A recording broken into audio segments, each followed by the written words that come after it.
Welcome to The Wealth Approach, where money talk is anything but boring.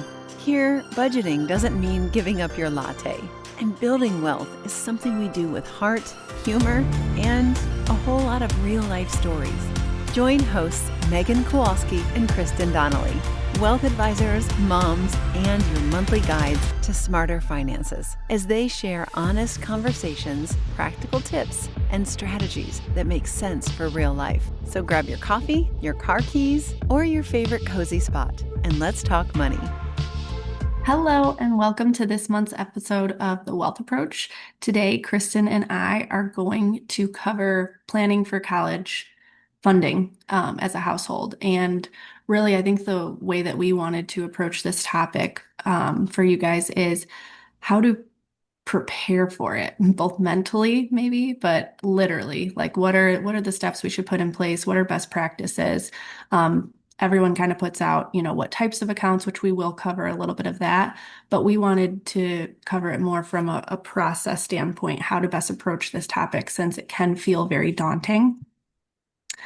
And I think we'll get into a little bit of the daunting right here up front, and I don't want to scare anyone, but as an exercise, we ran the estimate for college as to what it would be for my oldest. My oldest is 3 at, his quote unquote dream school, which he doesn't even realize yet. More like my husband's dream school. So we ran that estimate as of today, just to give us an idea of what we need to back into financially as a household. And so I'm going to share my screen really quick so we can look at this estimate we pulled. And this is so there's a lot of calculators out there. So feel free to use whatever calculator you want, but we use the Vanguard College calculator. And so he's 15 years from now, University of Notre Dame. As of today, this is what it would cost. And we ran, since it's a private school, it's roughly anywhere between 5 and 6% growth rate as of right now. So we ran that as the estimator. And as you can see, what it will cost my household to put my oldest through the University of Notre Dame, if that is the case when he gets to that step, it would be $320,000 in today's dollars, or in future dollars, that is $800 and almost $40,000 as a household for just my oldest. So, wow, I hope you're safe, Megan. I know, right? So, that is what we are trying to back into. Sorry, I just lost my other screen with my notes. I would lose my head if it wasn't attached. So we just kind of wanted to start there because I think it can feel really daunting with, oh my gosh, how does a household even save for something like that, let alone if you have more than one child, what are we going to do? So we're hoping to kind of break this down a little bit to make it digestible and how you can back into it. And then other hacks and other programs that are in place that you can look to take advantage of as a household. So, Kristin, do you want to start off with our step 1? Yeah, so step 1 is put your own oxygen mask on. And this is what you need to know is that the greatest gift that you can give your children is the gift of your financial security for your whole life. Because if you imagine that you run out of money in your retirement years, what is your fallback position? First of all, it would be an incredible emotional strain on the family and your children, a lot of guilt, but it can be an enormous financial setback as well. So, put things in perspective. College is important, but where there's a will, there's a way. Even people who don't have money, say for college, if they really want to, can find a lot of different unique options and opportunities to fund that education. But when you get towards your 50s and 60s, you only have a limited amount of time to save for your own retirement. So put your own oxygen mask on and realize that you have to prioritize your family's finances and your, long-term financial goals before you start going down the road of saving for education in a big way. That doesn't mean you shouldn't start thinking about it, start maybe doing it in a small way, but your number one obligation is to your family's finances and yourself. Definitely. And the best way to kind of approach that is, and we can record other videos that go into kind of like the financial order of operations with what you should tackle first. But in general, 3 to 6 months of an emergency cash savings, make sure you're taking advantage of free dollars on the table, so full employer match. And then we can help run a financial plan to really back into up and above those two things. What do you need to save? Whether it be, retirement funds or post-tax funds in an individual or brokerage account, to help save for your retirement goal. What percentage of your income needs to be that? And then once you've accomplished that and you feel comfortable and you're backing into that every month, anything up and above that, that's where we want to start the conversation for your kids' savings goal for their college savings. And that's the process that we recommend taking. And again, we'll kind of go into best practices where you can open up an account early, even if you're not contributing to it, and we'll kind of give reasons why. But for you to start setting up a monthly cadence, we would recommend taking that approach first. And then once you've done that, our next step would be to run that scary report that I ran in the beginning. And again, that was really specific. That's, a dream school. So who knows if he'll end up going that route, but you can always use like public school, in-state, out-of-state estimates just to get an idea of what number you need to back into as a household for each student. And then once you do that, you also now have the excess that you have every month that you can allocate to such goal. And then we can determine, okay, of this goal, if we allocate this much a month, you might be able to cover 50% of what we're estimating it will cost your kids, or 75% or 10%, whatever that number is, you'll have clarity on what that looks like. And this is really important. And This, Megan, I'd just like to say that remember this at the very beginning stages, is that all of this planning for college that families stress about, that kid, that your child in 14 years from now might not have any interest in going in that direction.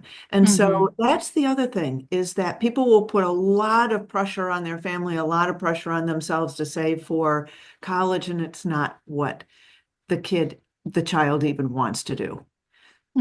So, no, I mean, that is also such a good point. So these are good guardrails, and that's where also it might make sense to use other types of accounts too. And again, to put on your own oxygen mask on first. And if you have excess buildup there that you can allocate to the kids later if something were to happen, just because plans change, and especially with ever changing technology day to day, hour to hour these days, who knows what the college or university landscape will look like by the time my kids go to college down the road, 15, 18 years from now. So that is a really important preface, to not put so much pressure on yourself to get that full 100%, or to get that because you might not need it. And you definitely don't want to overfund certain goals either.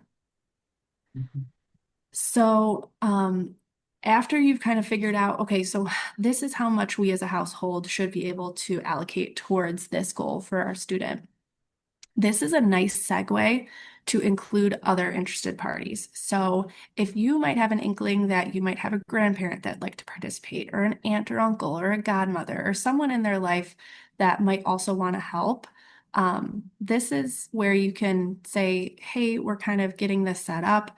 We as a household have been able to back into this. And if you have anything that you're looking to help, we can add that to the projections on our end for this. And that way it shows that you as a household have some skin in the game, that you're not just expecting somebody else to help flip the bill for this, daunting process, but that you're doing it in a thoughtful way. And so that might be Megan, a nice segue.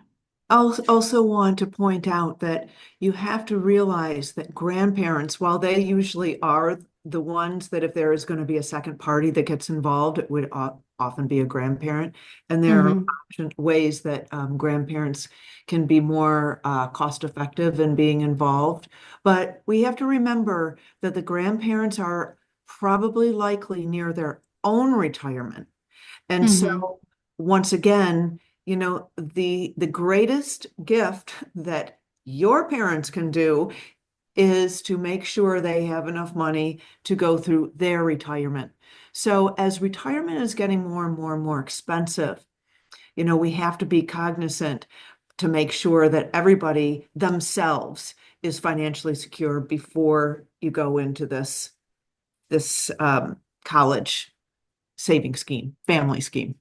Yeah, no, definitely. And then the last step in this process, the last party you need to communicate with about this, which is really important, is the student or your child. Um, so I think each child is different. So kind of knowing when to loop them into this conversation is going to be a varying answer depending on their personality and when you think that they're mentally equipped to handle that information.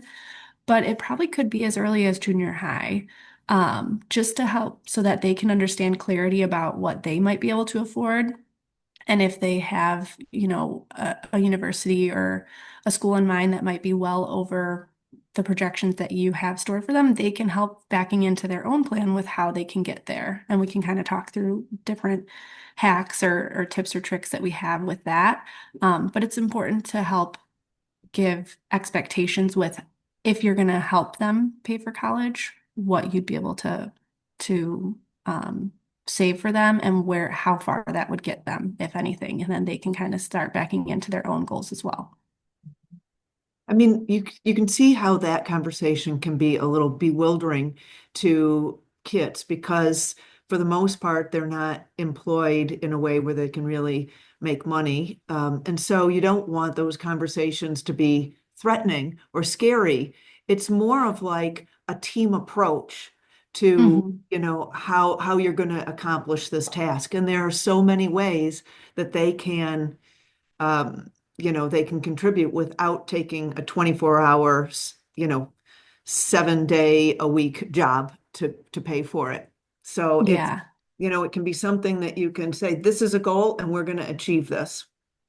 definitely. And the real reason is this is a really large pivotal point for them financially, and it could probably make or break their financial future, at least for a long period of time for them to tackle. So setting up these realistic expectations up front, and then we'll kind of get into if they end up taking on loans, what that could cost them over the lifetime of their financial future. This will help hopefully early on get those expectations so that they're not just expecting that they're going to be taking out, student loans that they might not be able to afford in the future now. So that's when we would ideally like to start looping them in, and then again, vary that your child best. So vary it when you think that they're able to handle that type of information. So now let's dig in a little bit on 529s. Obviously, those are kind of one of the main college savings vehicles. Reason being they have that tax-free growth if used for education, which can make your dollar go that much further. So it is a nice tool to add to the plan. Each state has varying different plans, so it's important to really do your research in the state that you live or in the state that other parties might be helping participate to get the most out of it. And then also even just the different investment options that they have. They can vary greatly. So make sure to do your research there. And that's something that, again, our team can really help with that decision making. So when you're kind of ready to approach that topic, let us know and we can walk through how how to go about it and what we'd recommend at the end of the day. Mhm. So we have two main hacks, I would say, with 529s. I will use my hack, and then Kristen, you can share your hack after that you let us know about, which is super exciting. So my hack with 529s is technology. Beautiful thing. So a lot of the different 529 plans now, they link with a QR code that you can use that's just unique to your student's 529 account. And you can include it on invitations. So if you're having a first birthday or a bat mitzvah or any other type of event that you think family members or friends might want to send a gift, especially if your house is already overrun with toys and other things that you can't climb your way out of, this would also be a maybe helpful push to help for saving for their future college expenses as opposed to adding to the pile. But that's again where I think it can really help accumulate for you over time and just have that running in the background, even if you're not starting to save in a 529 month to month yet, just have that account so that others can help participate along the way for your student. And that way you're not having a bank checking account that's like an UPMA that isn't earning anything and isn't going to kind of get your dollar the furthest long term either. Okay, so my hack takes a little bit more explanation.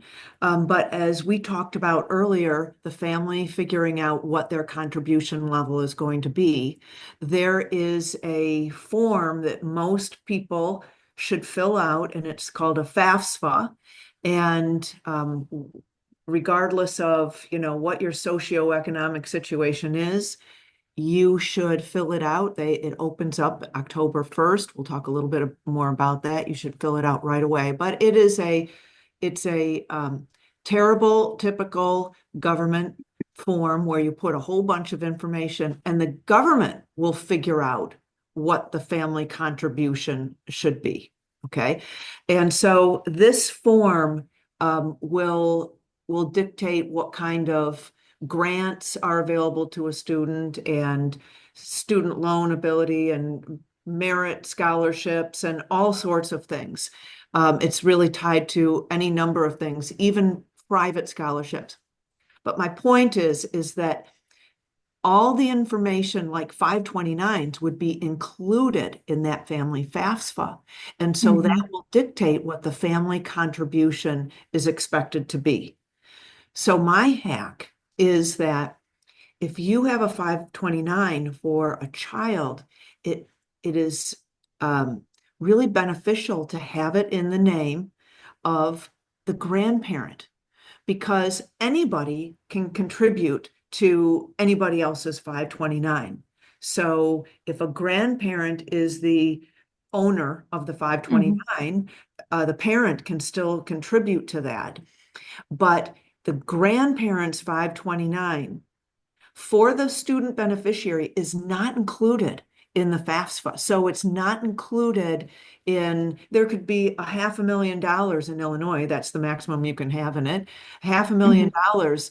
And it could still, your FAFSA could still show that you are, a good candidate for financial aid.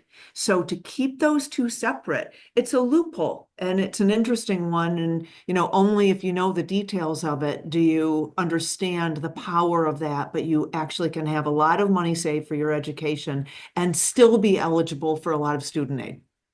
And that is a huge one that I think was updated last year, I believe. So that is something to definitely keep in mind if you're opening up 529s from here on forward, to help hopefully maybe it could make your student eligible for some financial benefit in the future, if anything. And Megan, so let's just say you had already set up a 529 for your son. That it doesn't mean that your parents couldn't set one up as well.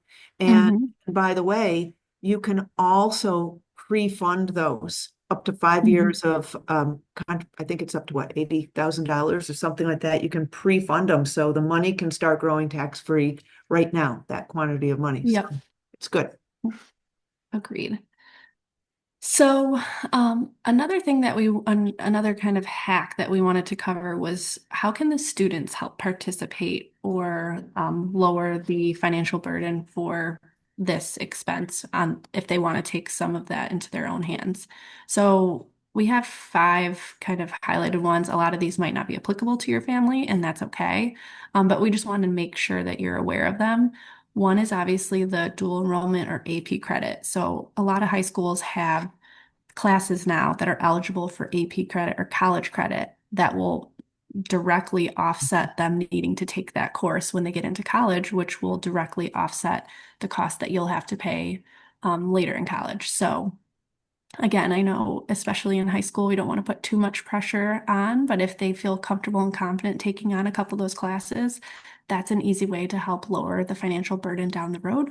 And they might even be able to graduate early in some cases, depending on how many classes they're able to take on. So that's a great hack that I think is pretty well known at this point, but we would definitely recommend taking advantage of if you have a little academic student there. And Megan, Um, important to know, if you have a school in mind to, do some inquiry and see what classes will transfer. And if you can cut off a whole year of college, I have a girlfriend whose son did exactly that. It's not that he's brilliant. I'm sure he's very smart, but I mean, he just took the right classes that would mhm. transfer. And so that is really very valuable. Okay, so I think I froze. Um, but the next hack that we wanted to cover was one that I actually took advantage of myself. And this is to go to a community college for the first 2 years of school and then transfer to the university or college of your choice. This can drastically reduce the overall out the door costs that you're going to be paying for college. And a lot of the classes that you're taking in those first 2 years are, just universal classes between any university. So if you can pay a drastically cheaper bill for that and your student is comfortable taking advantage of that, we would definitely recommend. I mean, that can probably reduce your overall cost for college by 25 or 30% right there. Again, they might miss out on some other experiences. So that's something you have to take into consideration. But it is a very powerful one if that's an option that you want to explore, especially if you might have an expensive um, college or university in place. That might be the hack that gets you, through the door on that one. Yeah, because typically, if you do well in the community classes, you can go almost any place you want to go. It's different acceptance, program. And so, I mean, if you want to go as a freshman and you're trying to get into a good school and you can't get in, but if you do Mhm. the community college route, you can go to totally the next level, maybe even the next level up. So, Mhm. and that's where you ultimately graduate from. And that's what's on your resume. Definitely. Mhm. Do you want to cover some of the other ones that the student can help participate in? Okay, so one of the other ones that a student can participate in is that if they know how much of a nut that they can contribute, they can look at a couple of things. First of all, getting a part-time job, of course. I mean, people my age, we all had part-time jobs because we wanted to buy a car, some old Yeah. used car, you know. Hmm. But that has so many positives associated with it that will take them from being a student into the workplace. So, Hmm. that's actually a great hack regardless. The other thing is that if a student knows that they will otherwise be having to take out student loans or, ask somebody else to help pay and then pay them back, take out a loan from maybe somebody else, which that happens too. That can sometimes be a nice way. Maybe we can talk about that in a minute. I've known people that have done that. Hmm.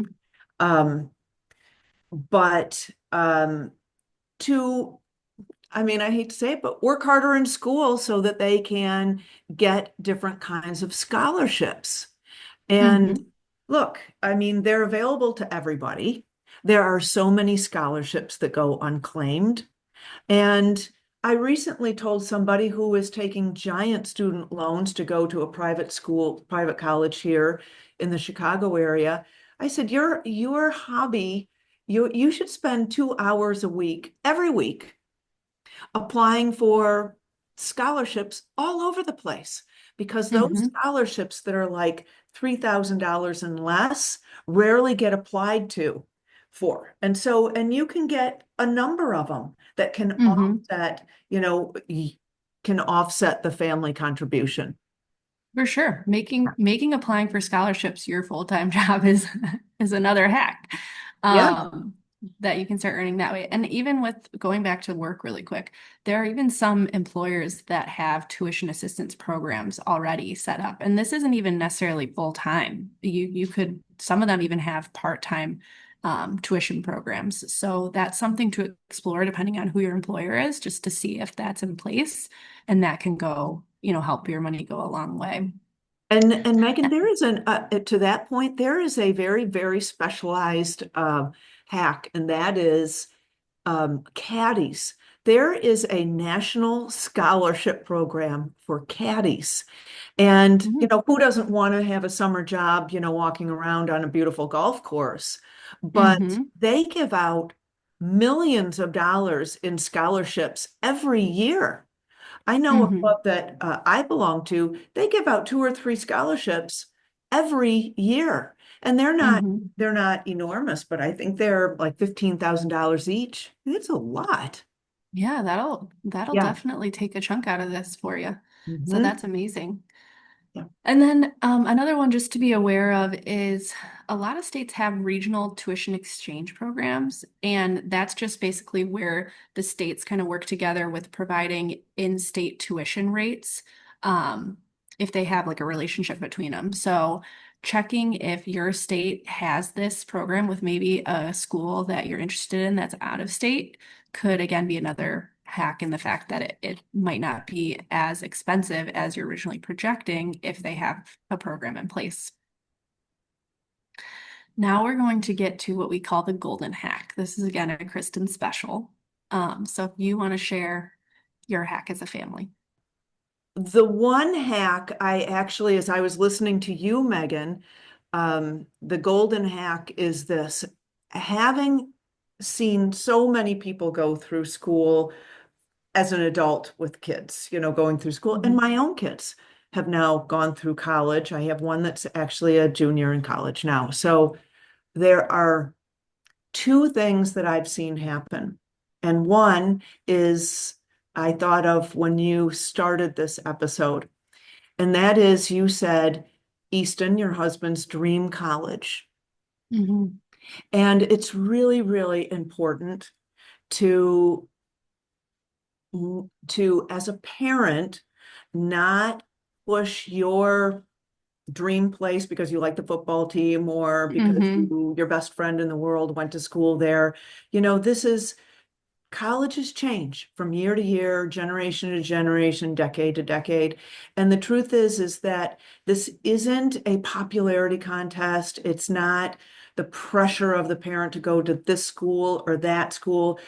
It is such an expensive and big decision that it should feel great for the kid and feel like the right fit for the kid. And so sometimes parents kind of get wound up on, well, my son or daughter is going to, Northwestern or Stanford or wherever. And so, Mhm. keep yourself in check because this is a life-changing event. And then the hack that we had talked about was that Mhm. as your kid is going through this process, they're trying to envision themselves wherever it is. You're often talking about either colleges that are in different parts of your state or maybe different parts of the country. And Mhm. so, what is it that the kid is what is the consideration? It is that they see themselves there happy and liking it. And so, when you, as a parent, decide to have the lists of schools that you're going to go and visit. Maybe you want to visit a small school. Maybe you want to visit a big school. You want to visit an East Coast school and a West Coast school and a Texas school, however you figure it out. Make sure that those schools are schools that you as a family can support and afford. Mhm. Because if you go and see a school that is really out of the depths of the kid, maybe they can't even actually get into that school academically. Or maybe it is so expensive that you as a family will never be able to afford it. Or you'll Mhm. have to really, cut in different areas, maybe your own retirement, or maybe the kid has to work nonstop or take on giant student loans. So go to schools that you think fit the bill for your student and your family, because it is almost for sure that your child will pick one of those schools that you go and visit because they can envision themselves there because they were there. You know, they Mhm. they can see it. Oh yeah, I mean, okay, I liked that Chinese restaurant and the dorm was, nice and big and there were a lot of kids walking around. I mean, they can see themselves there because they actually were there. And so, Definitely. make those choices of the schools you're going to visit, schools that you think are a good fit for them. Yeah, and within the financial range of affordability. Right. And this, I think, is a good segue into the last section, which is really student loans. And we don't necessarily have a hack here outside of this should be kind of the last resort or the last step that you look into taking. Um, and between subsidized and unsubsidized. So subsidized, we would obviously recommend exhausting first, since those interest rates, you don't start paying that interest until 6 months after you graduate. So definitely exhausting that first if you have uh, to help again, like lower the bill. But I think you have a real life example that you ran recently for a family friend Yes. that I think Right. is important to walk through. And again, this exercise can help educate your kids when they are looking at different schools with what their financial future could look like from the beginning and how long it might take them to claw out of some of these situations, depending on where they choose. Yeah. So as advisors, we see all the time how student loans really affect people's lifestyle after college. And they're not just their lifestyle, their lives. They're trying to start a life and they have this student loan hanging over them that can be 10, 20, 25 years. And it can have a big impact, 25 years paying a student loan. So I referenced a friend, a family friend a little bit earlier in this episode who was going to a private school here in Illinois. And she said that she was taking out a bunch of loans to pay for the school. And of course, I later that night, I'm like, oh my gosh, that girl has no idea what she's walking into. But I didn't really know what she was walking into either. So I just went on the calculator that you can find, these college calculators that you can find online and often with banks. I think Fidelity has one actually. And so I calculated that if she took $50,000 a year in loans for 4 years at the lowest interest rate that they said was for student loans, and that was 3.5% is the number I used. But they said student loans can have an interest rate up to 17%. That was as of when I ran this analysis, which is I was afraid to run that analysis actually. But Mhm. so a 10-year loan, so 4 years, $50,000 with a 10-year loan at the lowest interest rate. The payback for 10 years per month was going to be $2,271 per month. And in this loan calculator, it said the student would have to initially get a job in order to afford that student loan at that time in their lives. They would have to get a job with the initial income of $227,000 a year to $340,000 a year. Mhm. So I don't know of any student that comes out of school and makes that amount of money. And so the beauty of that scenario is that that was a 10-year loan. So okay, so in their early 30s, they would be out of it. Those would be maybe the years that they would be starting a family. So Mhm. all right, so then I thought, okay, that sounds very unreasonable. And so let's say we spread it out over 25 5 years, which sounds horrible, but the payback would be $1,150 per month. Mhm. And you would have to have a starting salary of $115,000 to $172,000 to have that as a feasible extra monthly payment. And I don't think that that sounds reasonable either. And so I guess that, first of all, my takeaway on this was if people are going to take student loans out, doing the student loan calculator is a must because you Mhm. can easily sign up for a loan and a bank or a lending institution will, that's their business, is to give loans, so they're happy about it. But it is Mhm. really you that is going to have to pay dearly for that student loan. And some people might say, well, okay, I would take that $1,150, but the way interest works is that for the loan that you take, you will be paying an enormous amount of money over 25 years in just Mhm. interest alone. So the way Right. you limit your interest payments is to take the shorter loan, but it makes it, impractical for most people. Yeah. So if you do have to go that route, it now makes sense why so many kids move home after school, maybe for a couple of years to try to chip away at that student loan. And again, these aren't things that we can't tackle, but we want to make sure you're tackling as a family thoughtfully, or at least preparing for it and having realistic expectations on the front and back end, even for your students to kind of encourage them, hey, maybe you should move home for a couple of years. Let's really aggressively tackle that. And then you can go look for your apartment and have all this, other disposable income for fun things in your future to build. Mhm. So we hope today was helpful, especially from a how to approach this, what could feel very daunting process. Again, plan early, prepare thoughtfully along the way, and communicate all throughout the process to make sure that everyone is on the same page and has realistic expectations with how to go about doing this. And then most importantly, lean on your experts, loop in your advisor and bring us into the conversation so that we can help make sure you're taking advantage of different programs or account types that will make your dollar get you that much further along the way. And then some of our other hacks that we kind of covered all throughout. So we hope And you enjoyed today's. Go ahead.